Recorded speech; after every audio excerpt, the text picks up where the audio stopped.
Peace.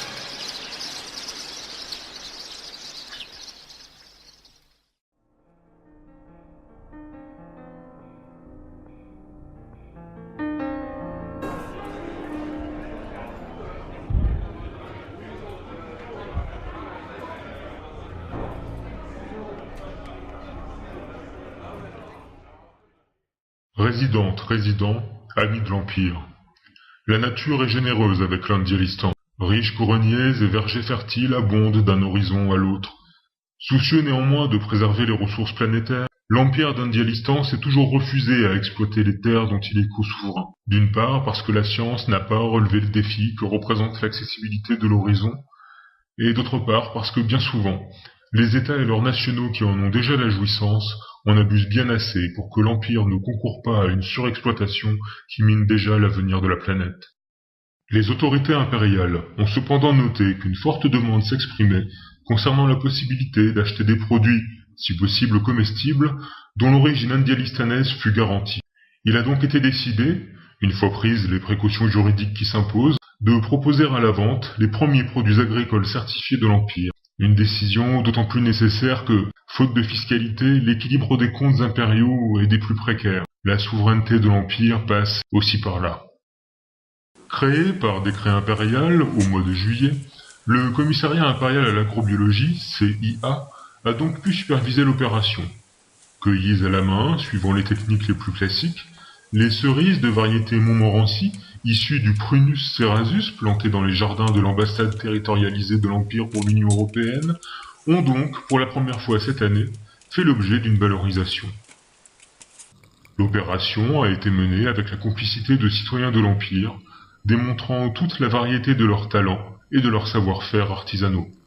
Suivant des recettes immémoriales, exécutées avec un souci scrupuleux de la tradition, les fruits collectés ont permis de lancer la fabrication de 2 produits phares. Une eau de vie subtilement équilibrée tout d'abord, qui conclura avec bonheur vos repas, banquets, réunions familiales ou autres négociations commerciales. D'autres ingrédients que les cerises, tenus secrets, en agrémentent le goût, et la confection en a été surveillée de bout en bout par des membres du CIA.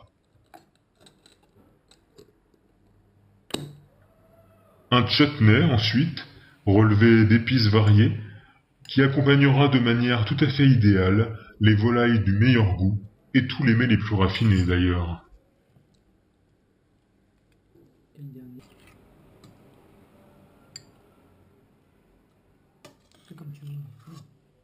Chargé de la commercialisation de ces produits, le Bureau des exports, comices et activités afférentes, BECA2, les proposera dans quelques semaines, le temps pour notre devis de macérer, sous une marque dont le nom seul est déjà synonyme de qualité, les jardins de l'ambassade. Chaque pot, dont le prix varie entre 149 et 437 bancors suivant la contenance, a été numéroté manuellement, gage de la qualité dont le CIA a vérifié le niveau optimal tout au long de la confection des produits. Les plus enthousiastes des amis de l'Empire accueilleront avec une joie non dissimulée une autre nouvelle.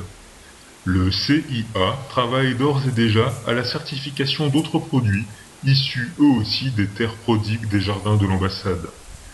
Après la cerise, et en attendant le kiwi avec bien moins d'incertitude qu'on attendrait Godot, la prune pourrait à son tour contribuer à la notoriété de l'Empire, grâce au travail de tous les résidents et des plus motivés de leurs auxiliaires. Quoi qu'il en soit, c'est avec une fierté non dissimulée que Son Altesse impériale a le plaisir de vous présenter dès aujourd'hui ces produits de l'agrobiologie indialistanaise en attendant leur prochaine mise en vente. Vous pouvez d'ores et déjà réserver votre pot en utilisant le formulaire de contact de l'Empire. Un geste qui vous permettra de conjuguer avec bonheur, plaisir et solidarité financière. AEIOU, je vous remercie.